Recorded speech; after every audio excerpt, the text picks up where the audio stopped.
நேற்று அப்பாவுக்கு rope car எல்லாமே ஃப்ரீ. இப்போ நேற்று ரோப் இருக்கா? நேற்று அப்பா அதானே போனார். அப்பா ஆமாம், அங்கே இருக்கு. ராஜ சர்டிஃபிகேட்டை வச்சுட்டு ஓ டேரக்டாக சன்னிதானத்துக்கு கூப்பிட்டு போயிட்டாங்க. அப்படியா? ஸ்ட்ரெயிட்டாக போனதை ரோப் கார் சர்டிஃபிகேட் காட்டினாரான். கூட்டம் அவ்வளோ கூட்டம் இருந்துச்சு. அப்போ ராஜேஸ்வரி தனியாக கூப்பிட்டு ரோப் காரில் ஏற்றி அனுப்பிச்சு விட்டாங்க. ஸ்ட்ரெயிட்டாக போயிட்டு அங்கே இறங்கிட்டு போயிட்டு சனியாக அங்கேயே போயிட்டு காட்டி கொடுத்தாரு. அங்கேருந்து செக்யூரிட்டி நேராக உள்ளே கூப்பிட்டு போயிட்டு சாமி முன்னாடி இருக்கிற விஐபி டோக்கன் அங்கேயே கூப்பிட்டு போயிட்டாங்க. சூப்பர். அங்கேயே கூப்பிட்டு போயிட்டு நின்று தரிசனம் பார்க்க வச்சு ஸ்ட்ரெயிட்டாக மாடி வெளியே வந்தோடனே அன்னதானத்துக்கு அவனே கூப்பிட்டு போயிட்டாங்க. கூப்பிட்டு போயிட்டு முன்னாடி நிற்க வச்சு திறந்தவொடனே ஃபர்ஸ்ட் அப்பாவை விட்டு அதை சொல்லிட்டு அப்போ சாப்பிட்டுட்டு இது ஒரு ப்ளஸ் பாயிண்ட் தான். அப்புறம் அப்படியே மாடி ரோப் காரில் இறங்கி அதே ரோப் கார்லேயே அதே கீழே இறங்கி வந்திருக்காரு. பரவாயில்ல. அதான் சொல்கிறாரு நேற்று போய் ஒரு நேரத்தில் எல்லா வேலையும் முடிச்சுட்டு வந்துட்டான்றாரு.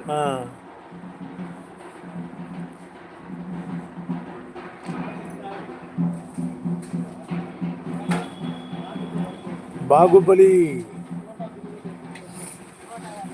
நீர் என்னுடன் இருக்கு, எனக்கு ஒன்றும் ஆகாது மாமா. Okay, super super. பலே பலே பாகுபலி, நீர் என்னுடன் இருக்கையில் எனக்கு ஒன்றும் ஆகாது மாமா. உனக்கு எப்பவுமே ஒன்றும் ஆகாது.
கட்டி கொண்டு வந்து வச்சிருந்தேன்.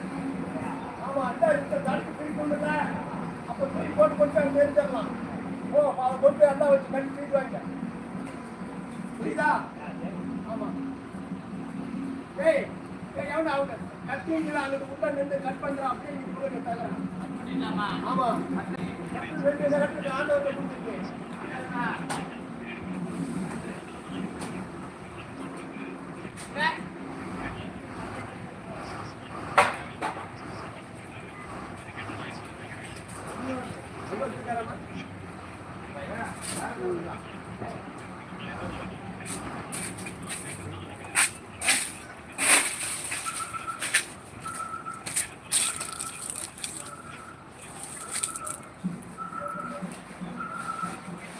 பையிலே வச்சுக்க போ.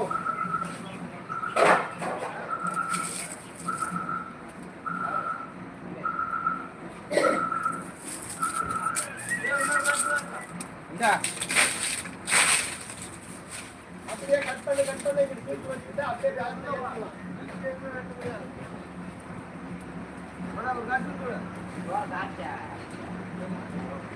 நீ ரெடி எடுத்து போடா, ஒழுங்கா இருக்கியா?